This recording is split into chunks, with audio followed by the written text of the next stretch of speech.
Hi, എൻ്റെ പുതിയൊരു വീഡിയോയിലേക്ക് എല്ലാവർക്കും സ്വാഗതം. അപ്പോൾ ഞാൻ ഇന്ന് വന്നിരിക്കുന്നത് ഈ ഒരു സാരി ത്രെഡ് യൂസ് ചെയ്തിട്ടുള്ള ഒരു വർക്കായിട്ടാണ്. അപ്പോൾ എൻ്റെ ചാനലിൽ കൂടുതലും ഞാൻ സാറ്റിൻ ത്രെഡ് യൂസ് ചെയ്തിട്ടുള്ള എംബ്രോയിഡറി വർക്കല്ലേ കാണിച്ചിരിക്കുന്നത്. അപ്പോൾ ഇത് വെച്ചിട്ട് ഞാൻ ഒരെണ്ണം എന്തോ ചെയ്തിട്ടുള്ളൂ. അപ്പോൾ ഇത് യൂസ് ചെയ്തിട്ടുള്ള ഒരു വീഡിയോ ആണ് ഇന്ന്. അപ്പോൾ എൻ്റെ മുമ്പത്തെ വീഡിയോസ് കാണാത്തവരുണ്ടെങ്കിൽ ഞാൻ മെഷീൻ എംബ്രോയിഡറി ആണ് ചെയ്യുന്നത്. അപ്പോൾ അതിന് വേണ്ടിയിട്ട് ഞാനിവിടെ സിൽക്കി ജോർജറ്റ് ഫാബ്രിക്കാണ് എടുത്തിരിക്കുന്നത്. അപ്പോൾ എനിക്ക് ഒരു കമൻറ്റ് വന്നിട്ടുണ്ടായിരുന്നു, ജോർജറ്റിൻ്റെ ഫാബ്രിക്കിൽ ചെയ്യുമ്പോഴത്തേക്ക് ഹോൾ വീഴുന്നെന്ന് പറഞ്ഞിട്ട്.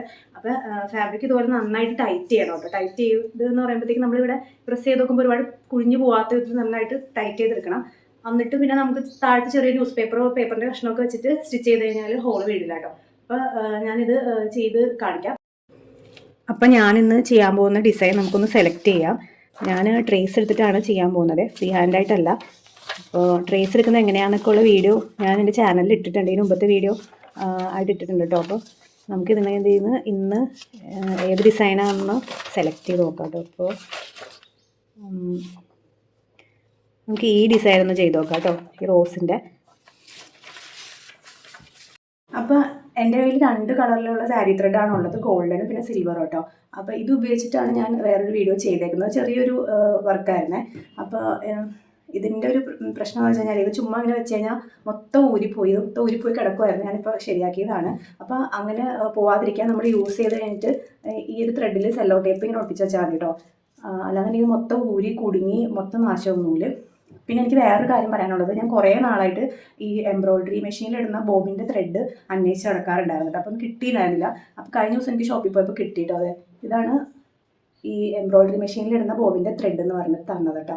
നമ്മുടെ നോർമൽ ത്രെഡ് പോലെ തന്നെ നമ്മൾ ലോക്കിംഗ് മെഷീനിലൊക്കെ ഇടുന്ന ത്രെഡില്ല, അതുപോലെ തന്നെ ഇരിക്കും. ഇതാണ് എനിക്ക് അവർ ബോബിൻ ത്രെഡ് എന്ന് പറഞ്ഞ് തന്നത്. അപ്പോൾ എനിക്ക് ഇപ്പോഴാണ് ഇത് കിട്ടിയത്. കുറേ നാൾ അന്വേഷിച്ച് നടക്കണമായിരുന്നു. ഇപ്പോഴാണ് കിട്ടിയതിന് 65 രൂപയാണേ. അപ്പോൾ നൂല് ഞാൻ ഇതുപോലെയാണ് സെറ്റ് ചെയ്തേക്കുന്നത്, കണ്ടോ? ഇതുപോലെയാണ് സെറ്റ് ചെയ്തേക്കുന്നത്. അപ്പോൾ ഇതിങ്ങനെ വർക്ക് ചെയ്യുമ്പോൾ ചാടി താഴത്തേക്ക് പോകും.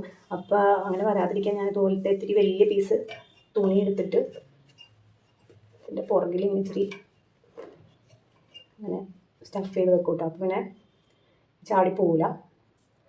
എന്നിട്ടാണ് ഞാൻ വർക്ക് ചെയ്യുന്നത്. അപ്പോൾ ഞാനിവിടെ ട്രേസ് എടുത്തിട്ടുണ്ട്.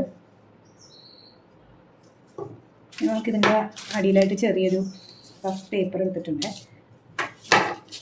സ്ട്രോങ് ആയിട്ട് ഇരിക്കാൻ വേണ്ടി.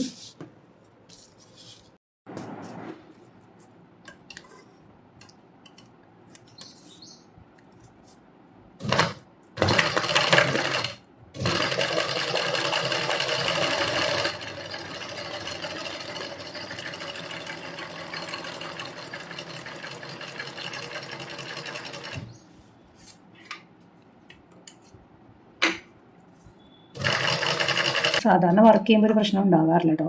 വീഡിയോ എടുക്കാൻ തുടങ്ങിയാൽ അപ്പം എന്തെങ്കിലും ഒരു പ്രശ്നങ്ങളുണ്ടാവും, സ്റ്റക്കാവും, നൂല് കൂട്ടിപ്പോവും. എപ്പോഴും ഉണ്ടാവാറുണ്ട്, എന്നാലും വീഡിയോ എടുക്കുമ്പോൾ കുറച്ച് കൂടുതലായിരിക്കും. ഇത് നന്നായിട്ട് ചെയ്ത് ശീലമില്ലാത്തവരുടെ ഓരോ കാട്ടിക്കൂട്ടലുകളാണ്. ഇത് കണ്ടിട്ട് അറിയാവുന്നവരും ഒന്ന് ചീത്ത വിളിക്കരുത്. ഇതെവിടെയും പോയി പഠിച്ചതൊന്നും അല്ല, തന്നെത്താനെ ചെയ്യുവാണ്. അതിൻ്റേതായ പ്രശ്നങ്ങളൊക്കെ ഉണ്ടാവും. ഞാൻ പഠിക്കുന്നത് എന്നെപ്പോലെ പുതിയതായിട്ട് പഠിക്കുന്നവർക്ക് എന്തെങ്കിലും പ്രയോജനം ഉണ്ടായിക്കോട്ടെ എന്ന് വിചാരിച്ചിട്ടാണ് ഞാൻ ഈ വീഡിയോ ചെയ്യുന്നത് തന്നെ. സത്യം പറഞ്ഞാൽ എനിക്ക് ഈ വർക്ക് ചെയ്യുമ്പോൾ വീഡിയോ എടുക്കുന്ന ഒട്ടും ഇഷ്ടമല്ല. കാരണം എനിക്ക് വർക്ക് ചെയ്യുന്ന സമയത്ത് വീഡിയോ എടുക്കുമ്പോൾ ഉണ്ടാവാത്ത പ്രശ്നങ്ങളൊന്നുമില്ല. വീഡിയോ എടുക്കണില്ലെങ്കിൽ ഒരു കുഴപ്പമില്ലാണ്ട് സ്റ്റിച്ച് ചെയ്ത് അങ്ങോട്ട് പോകും. പക്ഷേ വീഡിയോ എടുത്താൽ അപ്പോൾ ഓരോരോ പ്രശ്നങ്ങളാണ്. പിന്നെ അത് റെക്ടിഫൈ ചെയ്യാൻ നിൽക്കണം, ഒരുപാട് ടൈമും പോവും. അപ്പോൾ ഞാനിവിടെ ഒരു ഫ്ലവർ ഫില്ല് ചെയ്ത് കഴിഞ്ഞിട്ടുണ്ട് കേട്ടോ. അപ്പോൾ എനിക്ക് ഇഷ്ടപ്പെട്ടിട്ടോ, നല്ല ഭംഗിയുണ്ട്. അപ്പോൾ ഞാൻ ഇതുപോലെ തന്നെ ഫുള്ള് അങ്ങോട്ട് ഫില്ല് ചെയ്യാമെന്ന് വിചാരിക്കുന്നത്. ഔട്ട്ലൈൻ അല്ല, ഇതുപോലെ തന്നെ ഫുള്ള് ഫില്ല് ചെയ്ത് നോക്കാമെന്ന് വിചാരിക്കുന്നു കേട്ടോ. നിങ്ങൾക്ക് ഇഷ്ടപ്പെട്ടോ? നിങ്ങൾ എന്ത് പറയുന്നു? നോക്കി, ഞാൻ ഫുള്ള് ഫില്ല് ചെയ്യുന്ന വീഡിയോ കാണിക്കുന്നില്ല കേട്ടോ. കാരണം വീഡിയോ ഭയങ്കര ലെങ്ത് ആയിപ്പോൾ പിന്നെ നിങ്ങൾക്കും ബോറടിക്കും. അപ്പോൾ ഞാനിത് ഫുള്ള് ഫിനിഷ് ചെയ്തിട്ടുള്ള ലുക്ക് കാണിച്ചതേ. പിന്നെ ഒരു കാര്യം പറയാനുള്ളത്, ഞാൻ ഈ മെഷീൻ്റെ സ്പീഡ് 150-ലാണ് കേട്ടോ. 150-ലാണ് സെറ്റ് ചെയ്തേക്കുന്നത്. ഞാൻ സെറ്റ് ചെയ്തതല്ല, ഈ മെഷീൻ അതായത് ഇൻസ്റ്റാൾ ചെയ്യാൻ വന്ന സമയത്ത് അവിടുത്തെ ആ ചേട്ടൻ സെറ്റ് ചെയ്തതെന്നാണ്. ഞാൻ ബിഗിനർ ആയതുകൊണ്ട് സ്പീഡ് അത്രയും വേണ്ടാന്ന് പറഞ്ഞിട്ട്. അപ്പോൾ ഞാൻ ഇപ്പോഴും ആ ഒരു സ്പീഡിൽ തന്നെയാണ് സ്റ്റിച്ച് ചെയ്യുന്നത്. എനിക്കതാണ് കംഫർട്ടബിൾ കേട്ടോ. ഞാൻ സ്പീഡ് വേണമെങ്കിൽ കൂട്ടാം. ഞാൻ ആ ഒരു സെയിം സ്പീഡിൽ തന്നെയാണ് ഇപ്പോഴും ചെയ്യുന്നത്. അങ്ങനെ നമ്മുടെ വർക്ക് ഇവിടെ തീർന്നിട്ടോ. ഞാൻ നിങ്ങൾക്കൊരു കാര്യം കാണിച്ചു തരാം. 2 ടൈപ്പ് സ്റ്റിച്ച് ഞാൻ ചെയ്ത് നോക്കിയായിരുന്നു. ഇത് ഈ ഒരു സ്റ്റിച്ച് കണ്ടോ,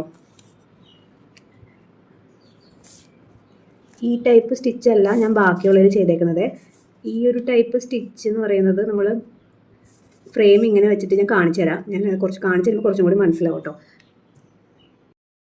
അതായത് ഞാൻ ഈ സൈഡിൽ കാണിച്ചു തരാം.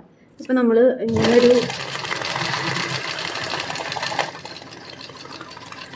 ഇങ്ങനത്തെ ഒരു ലീഫില്ലേ, ഈ ലീഫ് ഞാൻ ഈ ഫ്രെയിം ഇതുപോലെ തന്നെ വെച്ചിട്ട് 5 നമ്പറിലിട്ടിട്ട്, 5 അല്ല 4 മതി,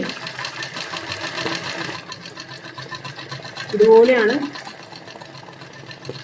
സ്റ്റിച്ച് ചെയ്തത്. ഈ ഒരു സ്റ്റിച്ച്. ബാക്കിയുള്ളത് ഞാൻ ഫ്രെയിം തിരിച്ചിട്ട് 6 ആക്ക് സ്റ്റിച്ചാണ് കൊടുത്തത്. അത് ഞാൻ കാണിച്ചു തരാം. അതായത് ഇതുപോലെ തന്നെ സ്റ്റിച്ച് ചെയ്തിട്ട് ഫ്രെയിം ഇങ്ങനെ തിരിച്ച് വെച്ചിട്ട് ഇങ്ങനെയാണ് ഫില്ല് ചെയ്തത് കേട്ടോ. അപ്പോൾ എനിക്ക് രണ്ടിലും ഇതാണ് കുറച്ചൊരു ബെറ്ററായിട്ട് തോന്നിയത്. അതുകൊണ്ടാണ് ഞാൻ ഇത് വെച്ചിട്ട് ബാക്കിയുള്ളതൊക്കെ ഫില്ല് ചെയ്തത് കേട്ടോ.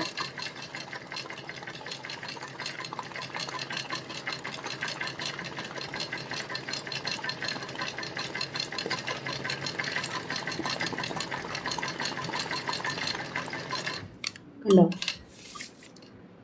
2 വ്യത്യാസമുണ്ട്. ഇത് വെച്ചിട്ടാണ് ഞാൻ ഈ ഡിസൈൻ ചെയ്തത് കേട്ടോ. അപ്പോൾ ഞാൻ നേരത്തെ പറഞ്ഞത് ഈ 2 ടൈപ്പ് സ്റ്റിച്ചാണ്. ഇത് ഫുള്ള് ഇങ്ങനെ നേരെ വെച്ചിട്ട് സ്ട്രെയിറ്റ് ആയിട്ട് സ്റ്റിച്ച് ചെയ്ത്, ഇത് നമ്മൾ 6 ആക്ക് പോലെ സ്റ്റിച്ച് ചെയ്ത്. അപ്പോൾ ഈ ഒരു സ്റ്റിച്ചാണ് ഞാൻ ഇവിടെ ഫുള്ള് എടുത്തേക്കുന്നത്. ഇത് ഇതിൻ്റെ ഈ ഡിസൈൻ്റെ ഭാഗമല്ല കേട്ടോ, ഞാൻ വെറുതെ കാണിച്ചതാണ്. നമ്മുടെ വർക്ക് ഇവിടെ ഫിനിഷ് ചെയ്ത് കഴിഞ്ഞിട്ടുണ്ട്. ഒട്ടും ഹോളൊന്നും ഇല്ലാണ്ട് കിട്ടിയിട്ടുണ്ട്. നിങ്ങൾക്ക് നോക്കിയാൽ മനസ്സിലാവും. താഴത്തെ പേപ്പർ കീറി കളഞ്ഞിട്ടുണ്ട്, കണ്ടോ. ഒരു സിൽക്കി ജോർജറ്റിൻ്റെ ഫാബ്രിക്കാണ്. ഇതൊട്ടും തന്നെ ഹോള് വീണിട്ടില്ല. അപ്പോൾ ഇതുപോലൊരു ഡിസൈൻ നമ്മൾ ഡ്രസ്സിൻ്റെ പല ഭാഗത്തായിട്ട്, അതായത് ലോങ് ഡ്രസ്സിലൊക്കെ പല ഭാഗത്തായിട്ട് ഡിസൈൻ ചെയ്ത് കഴിഞ്ഞാൽ നല്ല ഭംഗിയായിരിക്കും കേട്ടോ കാണാനായിട്ട്. ഒരു പാർട്ടി വെയർ ലുക്കൊക്കെ കൊടുക്കാൻ പറ്റുന്ന ഒരു ഡിസൈനാണ്. ഇതിൻ്റെ സിൽവറും കോപ്പർ കളർ ത്രെഡും ഉണ്ട്. അപ്പോൾ നിങ്ങൾക്ക് ഈ വീഡിയോ ഇഷ്ടമായി യൂസ്ഫുൾ ആയെന്ന് തോന്നുന്നെങ്കിൽ നിങ്ങൾ ഒന്ന് ലൈക്ക് ചെയ്തേക്കണം. പിന്നെ ഇങ്ങനത്തെ വീഡിയോസ് കാണാൻ ഇഷ്ടമുള്ളവർ ചാനലൊന്ന് സബ്സ്ക്രൈബും കൂടി ചെയ്തേക്കണേ.